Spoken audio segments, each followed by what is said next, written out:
जी अस्सलाम वालेकुम स्टूडेंट्स। कुछ पेपर पैटर्न और आपके आंसर स्क्रिप्ट्स मॉक के और अटेम्प्ट्स में जो पैटर्न चल रहा है उसके ऊपर थोड़ी सी डिस्कशन करनी थी। अच्छा, एक तो आपका ना पेपर में, पहले मैं पेपर के पोर्शन आपको दिखा देता हूँ।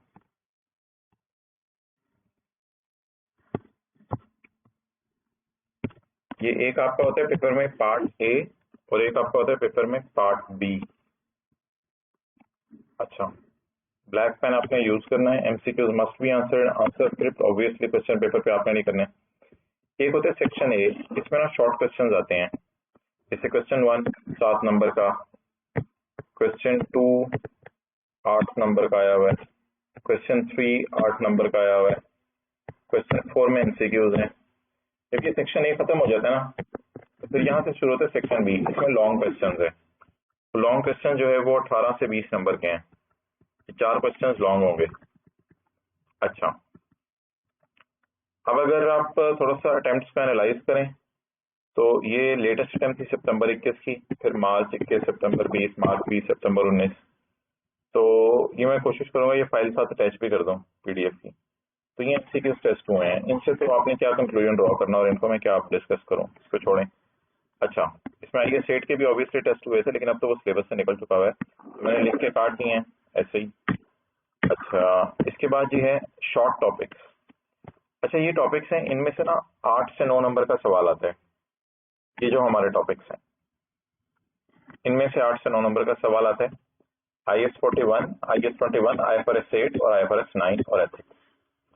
बाकी इन टॉपिक्स में से ना लॉन्ग क्वेश्चन आते हैं। इसका मतलब ये नहीं कि इनमें से शॉर्ट 8-9 नंबर का आ नहीं सकता, इनमें से भी शॉर्ट आ सकता है 8-9 नंबर का, लेकिन इनमें से शॉर्ट ही आता है। और ये जो टॉपिक्स हैं इनमें से लॉन्ग भी क्वेश्चन आ जाता है, शॉर्ट क्वेश्चन भी आ जाता है। लॉन्ग क्वेश्चन मीन्स 18 से 20 नंबर का, कंसोलिडेशन का, फाइनल अकाउंट का, आईएएस 12 का, आईएफआरएस 16 का, आईएएस 38 का, आईएएस 1037 का, आईएफआरएस 15 का, इनमें से लॉन्ग क्वेश्चन आते हैं। और ये अटेम्प्ट्स का पैटर्न है। पिछली दफा फाइनल अकाउंट का सवाल नहीं आया, आईएएस 8 का आया था प्रोबेबली, इस वजह से। आईएफआरएस 15 तो वैसे ही टेस्ट नहीं हुआ कैप 5 में, इस वजह से मैंने नहीं डाला हुआ इधर। और ये बस आपके सामने है। पिछली दफा आईएएस 41 का फुल फ्लेज सवाल नहीं आया, उससे पिछली दफा भी नहीं आया। आईएएस 21 का फुल फ्लेज सवाल नहीं आया, और आईएफआरएस 8 का तो इससे पिछली दफा फाइनल अकाउंट के साथ मिक्स करके आया था, जो आईएफआरएस 8 है। और एथिक्स का सवाल पाने का चांस है, क्योंकि एथिक्स का सवाल कुछ अटेम्प्ट से नहीं आ रहा। और ठीक है, अब कोई मैं गेस्ट नहीं लगा रहा, ये आपसे बस मैं शेयर कर दूंगा। ऑब्वियसली वो टेस्टिंग तो सारे एरियाज की ही कर रहा है किसी हद तक।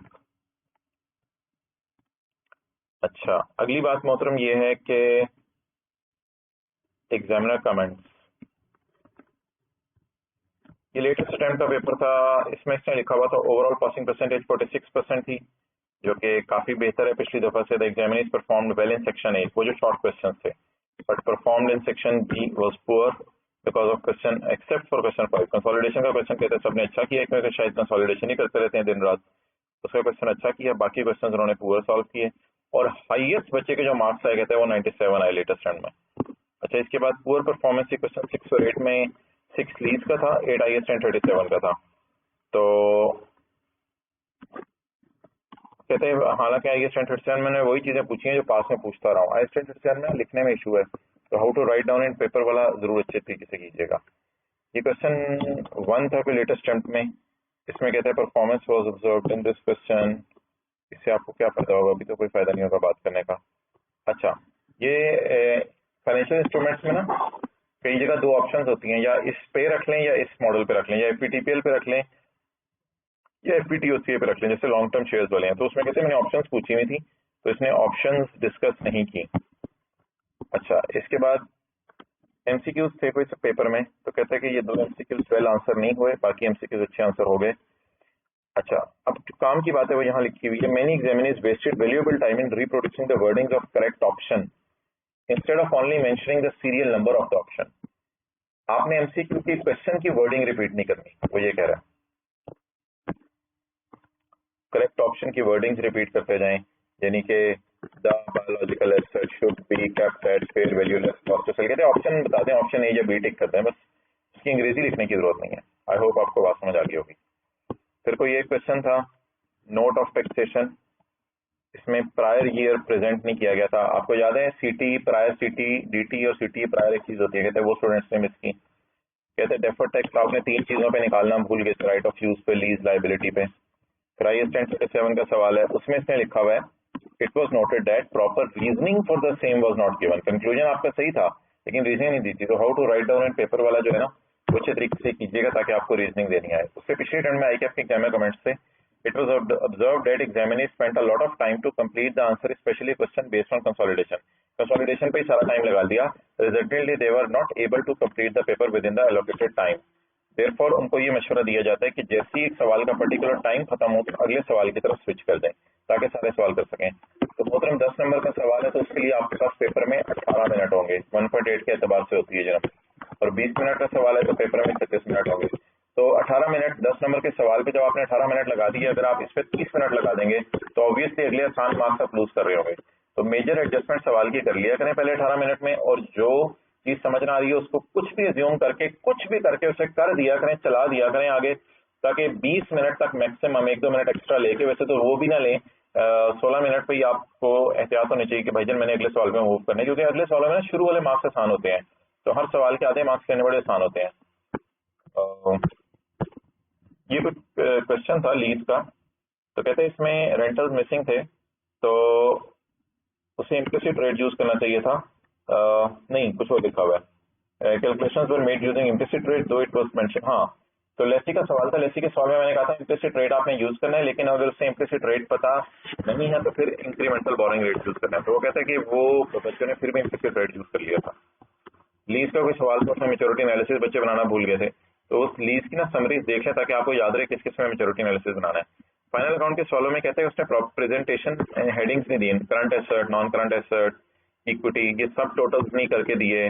करंट एसेट तो सब current asset, non current asset के सब टोटल भी कर दें व्हाइल प्रिपेयरिंग बैलेंस शीट। अच्छा, इसके अलावा उससे पिछले अटेम्प्ट में वो कहता है कि एग्जामिनीज 41 से 50 की रेंज के अंदर फेल हो गए 23% एग्जामिनीज। ओ अलार्मिंग, 23% लोग 41 से 50 की रेंज में फेल हो गए अगर उन्होंने सारे सिलेबस के एरियाज किए होते। तो भाईजान इस पर जरूर फोकस कीजिएगा कि सारे एरियाज करें, कोई टॉपिक छोड़ के ना जाए। किसी टॉपिक में कोई एडजस्टमेंट समझ नहीं आ रही है IAS 1037 में, कंसोलिडेशन में, वो खतरे की बात नहीं है, लेकिन किसी टॉपिक का सवाल ही पूरा करना नहीं आता, ये ज्यादा खतरे की बात है। अच्छा जी, IAS 1037 में कहते हैं कंक्लूजन्स की तरफ मूव करके रीजनिंग दिए बगैर, इसकी वजह से इनके मार्क्स आया हुए। फिर इनटेंजिबल का शेड्यूल जो है उसमें प्रेजेंटेशन कुछ आइटम्स की गलत की हुई थी। वो जो प्रेजेंटेशन 4-5 कॉलम बनाने होते हैं, फिर ओपनिंग, एडिशन, क्लोजिंग डालने होते हैं सारे। और तो एग्जामिनर कमेंट्स में एक और बात मैंने हाईलाइट, हाँ, the importance of coverage of syllabus has further increase due to inclusion. भाई ये इन चीज़ों को ना और से सुना करें, ये सुबह से मैं लगा हूँ, तकरीबन 6-7 घंटे लग गए मुझे इस वीडियो के बनाने में, क्योंकि सारी चीज़ें कंपाइल करना, देखना, पढ़ना, फिर उनमें से आपके काम की ढूंढना। तो इनको जरा और से सुना करें, चीज़ों को अप्लाई भी किया करें। The importance of coverage of syllabus has further increase due to inclusion of short questions in MCQs in the paper. कहते हैं कि मैं सारे एरियाज पे टेस्ट करने पे फोकस कर रहा हूँ, इसलिए कोई एरिया भी आप छोड़ के ना जाया करें। अच्छा, ये इसने एक पॉइंट रेज किया, कहते हैं एग्जामिनीज ने जो है वो डायरेक्ट अवे स्टैंडर्ड की वर्डिंग प्रोड्यूस कर दी है IAS 1037 में, बजाय इसके कि उसको सिनेरियो से लिंक करके अपना कंक्लूजन ड्रॉ करें।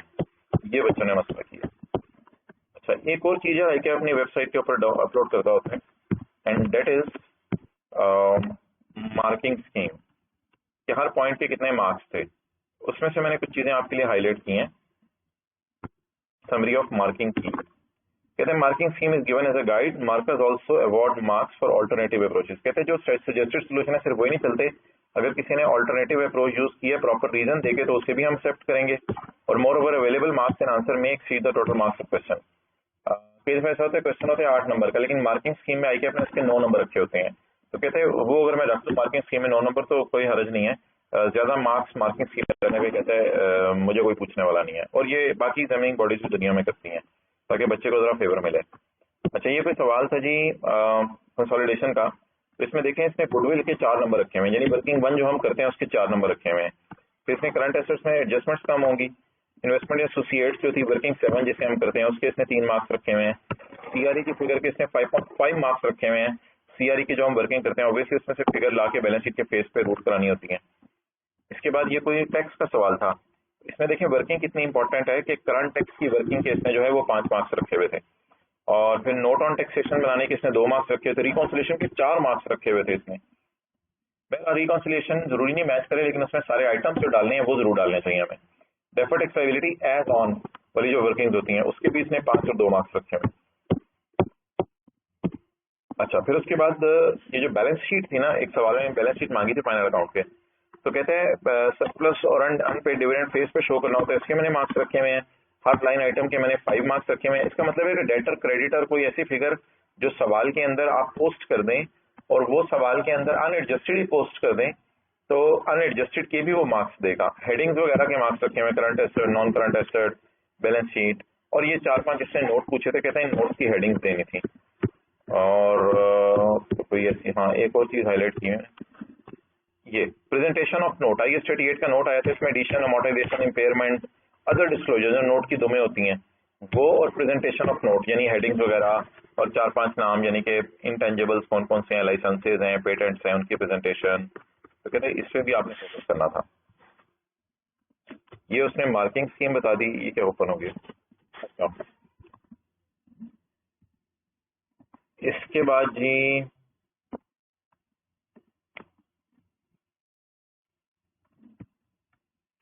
अगली चीज आ रही है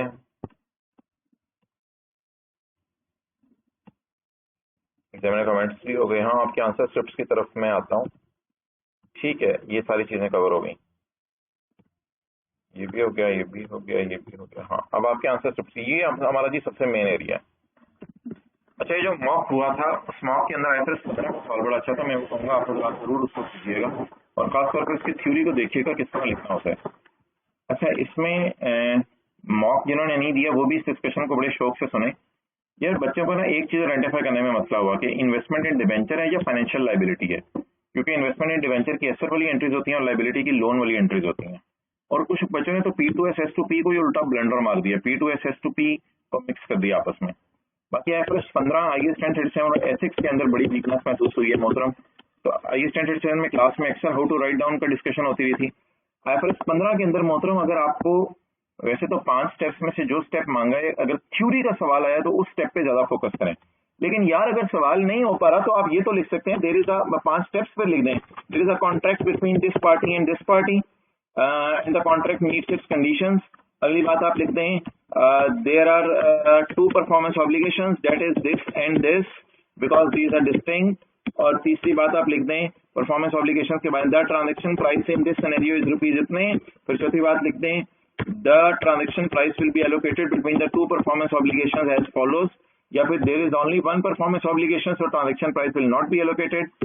और उसके बाद the performance obligation will be satisfied at a point over time। अगर वो 3 में से कोई एक बात हो कि एंटिटी साइमल्टेनियसली सर्विस दे रही है, आप उसको रिसीव कर रहे हैं, और वो 3 हमने बातें पढ़ी थी कि एंटिटी आपके घर आके यानी आपके जो है वो जमीन पे आके आपको जो है वो बना के दे रही है बिल्डिंग, या फिर कोई ऐसा एसेट है जिसका एंटिटी के पास ऑल्टरनेटिव यूज और कोई नहीं है, और एंटिटी ने ये और एंटिटी को कस्टमर ने ये वादा कर दिया कि अगर मैं कॉन्ट्रैक्ट बीच में कैंसिल करूंगा तो कॉन्ट्रैक्ट कैंसिल करते हुए जो भी आपकी पेमेंट बनती होंगे वो मैं दूंगा। इन तीनों में से कोई एक बात पूरी हो रही है, ओवर टाइम है, वरना at a point in time है। तो ये डिस्कशन भी मोहतरम, ये पॉइंट ओवर टाइम में अगर तीनों में से कोई एक बात पाई जा रही है ना तो आप उसको ढूंढें, बल्कि ये 2 पार्ट्स में IFRS 15 के इन सवालों के अंदर भी थी। तो यार इतना कम से कम लिखा है आ जाए IFRS 15, ये तो ना करें कि IFRS 15 का सवाल ही अटेम्प्ट ना करें। तो बेहतर तो यही है 5 स्टेप्स में से जिस स्टेप को आपको लगे वो ज्यादा टेस्ट करना चाह रहे हैं उस स्टेप को आप लिख के आए।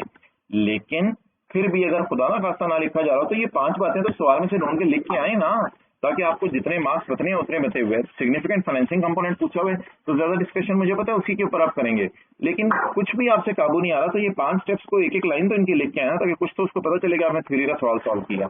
और एथिक्स के अंदर मैं मशवरा दूंगा आपको, एथिक्स के अंदर लेक्चर 118 का पार्ट सी अटेंड कर लें। 118 के पार्ट सी के अंदर मैंने एथिक्स पे डिस्कशन किया, उसको पेपर में कैसे लिखना है, और एक दो सवाल मैंने याद करने के लिए भी दिए हैं। अच्छा जी, इसके बाद जो है वो ये देखें जी, इस बच्चे ने पेपर सॉल्व किया। भाई ये बड़ी इंपॉर्टेंट डिस्कशन शुरू हो गई है, डेबिट और क्रेडिट इसने ऊपर नहीं लिखा, अच्छा, उसके बाद वर्किंग्स के नंबर नहीं दिए यार, वर्किंग के नंबर दे के ऊपर लिंक करेंगे ना, वर्किंग के नंबर नहीं दिए।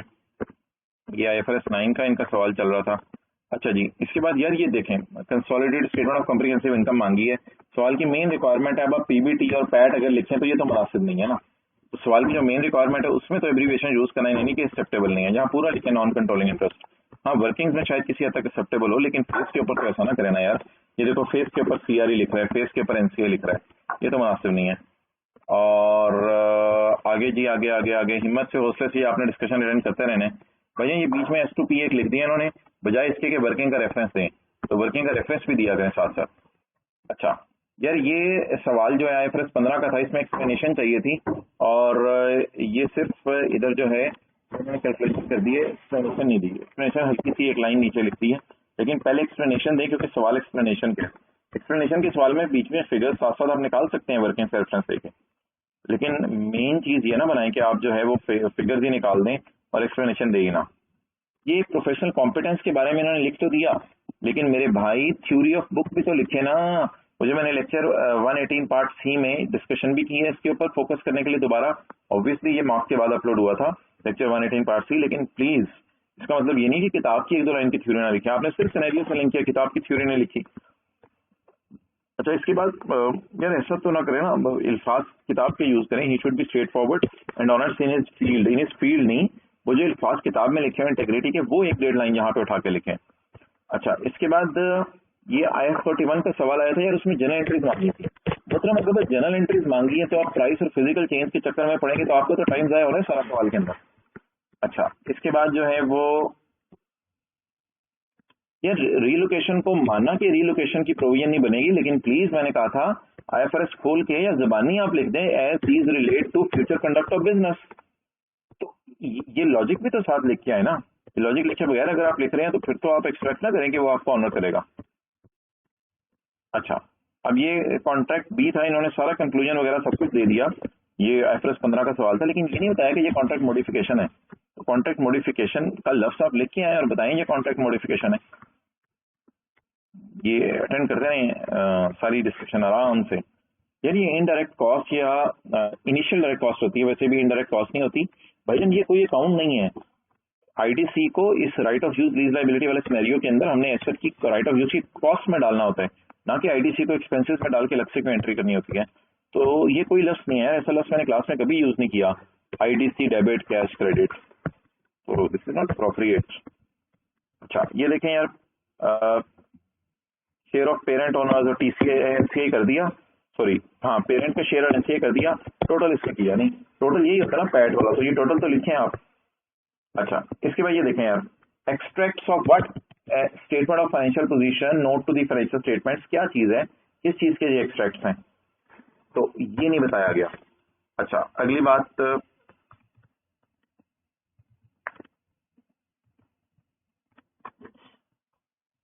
अगली जी, हाँ ये ठीक है, ये डिस्कशन मैंने उस लेक्चर में कर ली थी। ये देखें, ये अगेन वेस्ट किया टाइम, प्राइस और फिजिकल चेंज के अंदर डिफरेंस देने लगे, हालांकि इट वाज रिक्वायर्ड नहीं था। IFRS 15 के सवाल में डिस्कशन रिक्वायर्ड थी, जनरल एंट्रीज रिक्वायर्ड नहीं थी। मोहतरम ऐसी गलती ना करें यार। अच्छा, ये एथिक्स का सवाल इन्होंने सॉल्व किया है, इसमें इन्होंने कहा interim manager has violated the basic principle of objectivity due to inadequate professional competence, यानी कि दो फंडामेंटल ऑब्जेक्टिव ही आपस में मिक्स कर दिए हैं। ड्यू टू के बाद सवाल के अंदर से जो लॉजिक है वो लिखनी है, ना कि एक फंडामेंटल प्रिंसिपल की लॉजिक में दूसरा फंडामेंटल प्रिंसिपल लिख देना है। और उसके बाद लैक ऑफ एक्सपीरियंस, ठीक है। अच्छा, अगला इन्होंने किया Zeeshan has violated the principles of, अब आपने सवाल नहीं पढ़ा हुआ, सबने मॉक नहीं दिया हुआ, लेकिन प्लीज डिस्कशन सुनते रहे, आपको फायदा होगा। On the other hand Zeeshan has violated the principle of objectivity and integrity due to self review threat. तो ये ऐसी बात नहीं है, आपने सवाल के अंदर से इसकी रीजनिंग उठानी है, जैसे मैंने लेक्चर 118 पार्ट C में बताया। अच्छा, ऐसे तो कोई हमने एंट्री नहीं की थी क्लास में, transportation debit, commission debit, transfer fee debit, finance cost debit, सारी को परचेज की एंट्री के साथ हमने मर्ज करके किया था IAS 41 के अंदर। अच्छा यार, MCQs को ना ऐसे मर्ज ना करें, वर्किंग्स और ये ऑप्शन लिखें, ऑप्शन 1 इसका ए है, ऑप्शन 2 इसका बी है। इस तरह करें, बीच में वर्किंग जरूर मिक्स करें, उसको जवाब ढूंढने में मुश्किल होगी। अच्छा, ये जो कॉन्ट्रैक्ट की शराइत पूरी ना हो रही हो ना, तो पैसे मिले हुए नॉन IFRS 15 में पैसे मिले हुए नॉन रिफंडेबल हों और कॉन्ट्रैक्ट टर्मिनेट हो गया हो, तो आपने रेवेन्यू बुक करना है। ये दोनों शराइत थी। पावर पॉइंट की स्लाइड्स आप 4-5 पहली वाली देखें, उनके अंदर आपको ये बात मिल जानी है। तो ये दोनों बातें शराइत पूरी लिख के आए। हाँ यार, ये कमाल की है, ये बड़ा जबरदस्त इन्होंने लिखा है। Since company is making customised version of alpha having no alternate. जिनका पेपर होगा उनको आइडिया हो गया होगा। अच्छा, बस अच्छा सवाल था एवरेज 15 का जो मॉक का था। यार ये ना, जैसे ही पेपर में टाइम खत्म होने वाला हो ना, तो मोटे मोटे इधर ना टोटल्स वगैरह कर दें फिगर्स के, और या फिर पैट के बाद जो है वो आप बता दें आगे NCA को कितना जाना है। जो भी फिगर्स है ना यार, इसके मार्क्स तो गेन करें ना। ये वाले मार्क्स आपने लूज कर दिए, दोनों में तकसीम कितना होना है यार। गलत टोटल ही कर दो, करके उसको आगे चलाओ तो सही ना। कुछ तो करो ना, एडजस्टमेंट कोई मिस हो गई है, लेकिन यहाँ फेस पे टोटल तो लाओ ना, हाफ हार्टेडली तो ना चलो ना। आप फेस पे टोटल लाओ, आप टाइम मैनेज इस तरह करो जिस तरह मैंने बताया है। 10 मिनट का सवाल 18 मिनट के, 10 नंबर का सवाल 18 मिनट में, 20 नंबर का सवाल 36 मिनट में।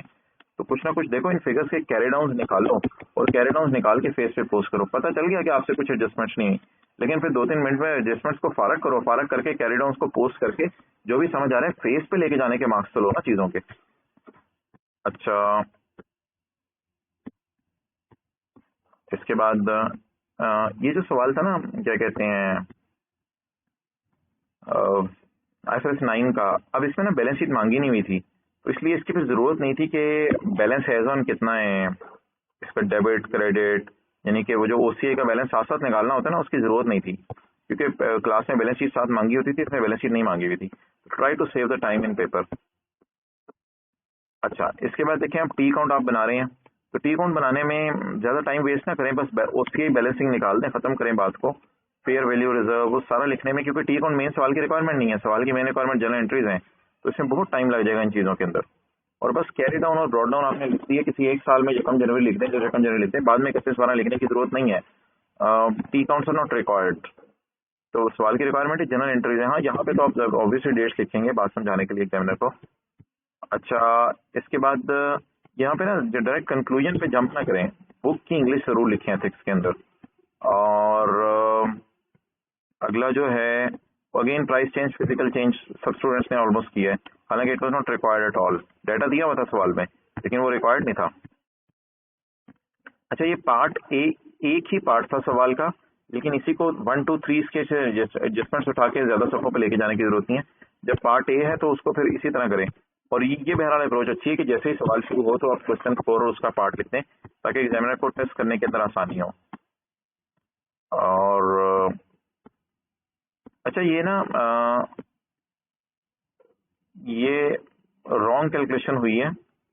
असल में IAS 1037 के अंदर ना, जब 2 पॉसिबिलिटीज हो तो मैंने कहा था मोस्ट लाइकली ले लें, लेकिन जब 3-4 पॉसिबिलिटीज हो तो फिर आप IFRS 15 की तरह एस्टिमेटेड वैल्यूज ले लें। और ये जो परसेंटेजेस थी, ये केस हारने जीतने वाली नहीं थी। ये परसेंटेजेस जो सवाल के अंदर लगानी थी वो अमाउंट के ऊपर लगाने वाली थी। और ये कोशिश करें सारे MCQs का ना एक ही सफे पे आंसर दें, बजाय कि MCQs 2 सफों के ऊपर जा रहे हो, यानी MCQ 6 के उसको अगले सफे पे जाना पड़े। वर्किंग्स को आप अगले सफे पे शिफ्ट कर दें, लेकिन उसको आप ऐसा ना करें कि यानी कि 5 MCQ जिस सफे पे हैं, 6 अगले सफे पे सॉल्व हो रहा हो। 6 लाइनों में 6 MCQ का सोल्यूशन दे दें बस। अच्छा, उसके बाद ये फाइनल अकाउंट करते हैं। फाइनल अकाउंट के सवाल में ना जनरल एंट्रीज की, जनरल एंट्रीज करने की वजह से बहुत टाइम वेस्ट हो गया। तो जो चीज रिक्वायर्ड है उसको करें, बाकी को जनरल एंट्री को सोच लें। अब ये NRV लॉस की एंट्री है, इसको सोचिए और पोस्ट करें बस। इसको यहाँ पे पोस्ट, यहाँ पे शो करने की क्या जरूरत है, ये तो टाइम वेस्ट होगा पेपर में। अच्छा, उसके बाद अच्छा, एवरेज 15 के ना पैरा जरूर टिक कर लें स्टैंडर्ड से, जो मैंने करवाए हुए हैं, ताकि अगर आपने कोई बात लिखनी है तो वो स्टैंडर्ड के पैराज में से जो है वो आप लिखें, इससे आपको कॉन्फिडेंस भी आएगा। अच्छा, इसमें ना लीज के सवाल में लिखा हुआ था, असल में ना लीज के सवाल में शॉर्ट टर्म लीज और लो वैल्यू एसेट एक ऑप्शन है। अगर लेसी सवाल में लिख दिया कि lessee short term lease low value asset वाली ऑप्शन को, यानी कि शॉर्ट टर्म लीज और लो वैल्यू एसेट में रेंट को एक्सपेंस में डालना एक ऑप्शन है। अगर सवाल में उसने लिख दिया कि लेसी ने रेंट में डालना पसंद नहीं किया, तो फिर नॉर्मल अकाउंटिंग होगी इसकी, फिर ये रेंट एक्सपेंस वाली अकाउंटिंग नहीं होगी। अच्छा, एंट्रीज को ना इस रिदम में ना करें, कि डेबिट इधर आ रहा हो, क्रेडिट इधर आ रहा हो, दरमियान में भी कोई आई है, इंटरेस्ट एक्सपेंस की आई को लीज लाइबिलिटी कैल के नीचे लिखें ताकि एक रिदम रहे एग्जामिनर को पता चले डेबिट कौन से क्रेडिट कौन से हैं। और बेहतर तो ये है कि ये इस तरह ना एक लाइन लग जाए आपके डेबिट क्रेडिट और उसके दरमियान। अच्छा, यहाँ पे लिखा हुआ था एक में लीज एग्रीमेंट नहीं है, माना लीज एग्रीमेंट नहीं है लेकिन सवाल की रिक्वायरमेंट है जनरल एंट्रीज करना, तो जनरल एंट्री तो करें, सवाल की रिक्वायरमेंट के ऊपर स्टिक रहें और ये जो वर्किंग्स है ना इनके रेफरेंसेस ऊपर दें जहाँ पे मेन आपकी फिगर्स जा रही हैं। आई डोंट नो इस पेपर में दिया या नहीं दिया। अगेन ऊपर जो है वो ना टाइम वेस्ट हुआ है काफी चीजों में जिसकी वजह से टोटल फिगर्स नहीं हो सकी, तो हर सवाल में जो रिक्वायर्ड टाइम हो वो दे के चले जाएं, आगे देखी जाएगी, एंड पे सवाल के लिए टाइम बचा उसको बचा लीजिएगा, लेकिन आप अगले सवालों की तरफ मूव करेंगे इंशाल्लाह हर अगले सवाल के अंदर आपको इजी मार्क्स मिलेंगे। ये देखिए आप सिंपल सिंपल एंट्रीज हैं, इन एंट्रीज को करके पेपर में टाइम वेस्ट करने की जरूरत नहीं है जो फेस के ऊपर डायरेक्ट पोस्ट हो सकती हैं। ये सोचिए पहले माइंड में सोच के जहाँ लिखी है लिख के आगे पोस्ट किए तो बहुत टाइम लग जाएगा इस तरह पेपर में। हाँ, इस सवाल में तो एंट्रीज ही मांगी थी, लीज वाला सवाल था। और अब ये देखो यार, ये देखो भाई ने पहले फेस वैल्यू लिखी है, फिर बताइए परचेज प्राइस, फिर बताइए रिडेम्पशन प्राइस। भाई इन चक्रों में ना पड़ो यार, आप डायरेक्ट जो है इन चीजों की क्या जरूरत है, आप डायरेक्ट जो है वो सवाल के अंदर यहाँ पे फिगर्स डालना शुरू कर दो एज इट इज, बस खत्म बात। तो बहुत टाइम लग जाएगा पेपर में अगर ये सारी चीजें से बताने लग जाओगे।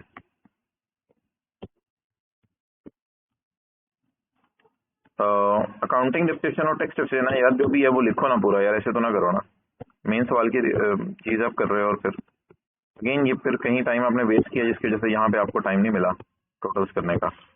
और ये पीपीटी यार सवाल की मेन रिक्वायरमेंट है P&L बनाना, और आप जो है वो पीपीटी फेस के ऊपर लिख रहे हैं। चलें जी, और कुछ या हाँ, interim manager have no competence in consolidation. अच्छा, ये ना बिल्कुल सिनेरियो ही लिख दिया उठा के, कोई लॉ की जो किताब की एक एक दो दो लाइन लिखनी होती है ना वहां से उठा के रट्टे वाली वो नहीं लिखी। इंटेग्रिटी रट्टे वाली मीन्स कि जो आपने किताब के अंदर एक दो लाइन पहले पढ़ी है उसको तो लिखे ना, फिर उसके बाद आप सिनेरियो से लिंक करें। Under IFRS 15 revenue should only be recorded when it meets the 5 steps. नहीं, यहाँ ना कॉन्ट्रैक्ट के स्टेप्स मेंशन करने थे ना कि ओवरऑल IFRS 15 के 5 स्टेप्स। ये जिनका पेपर है उनको समझ आ गया होगा, कस्टमर एक ही मैं बात कर रहा हूँ। अच्छा जी, इसके बाद क्वेश्चन नंबर 1। हाँ यार, ये देखो क्वेश्चन नंबर 1 शुरू किया इन्होंने, साथ ही वर्किंग शुरू कर दी। मोहतरम no no no not at all, आपने ऐसा नहीं करना। आपने क्या करना है, आपने क्वेश्चन नंबर 1 लिखते ही वर्किंग शुरू नहीं करनी। What you are suppose to do is, आपने जैसे ही क्वेश्चन नंबर 1 शुरू किया है तो आपने उसकी वर्किंग को नीचे शिफ्ट करना है, ऊपर टॉप पे जनरल एंट्रीज करनी है जो सवाल की रिक्वायरमेंट है।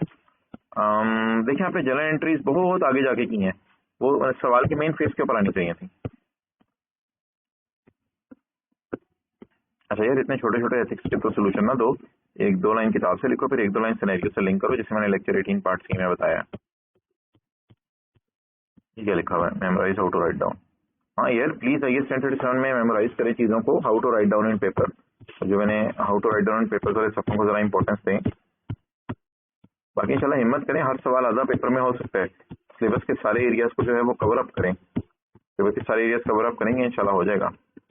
अच्छा, ये मॉक के क्वेश्चन 1 में परचेज प्राइस प्रीमियम कुछ बच्चों ने ऐड नहीं किया था, प्रीमियम डिस्काउंट माइनस नहीं किया था, और असिस्टेंट सेशन पे तो ऊपर बात हो गई है।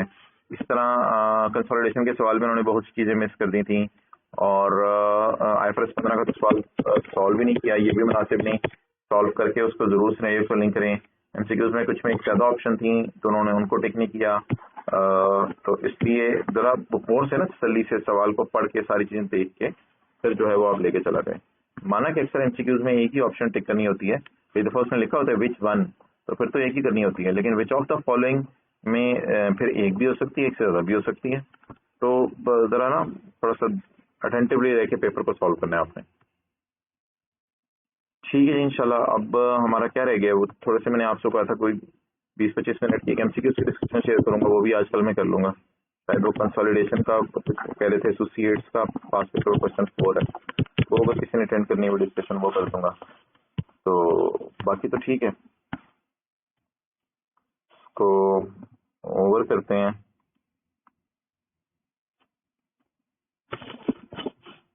और कुछ हाँ यार, एक चलें ठीक है, ओवर करें। तो ये जी अब आप तैयारी पे दिन रात एक लगाएं और इंशाल्लाह कोशिश करें चीज़ों को कवर अप हो जाएंगी।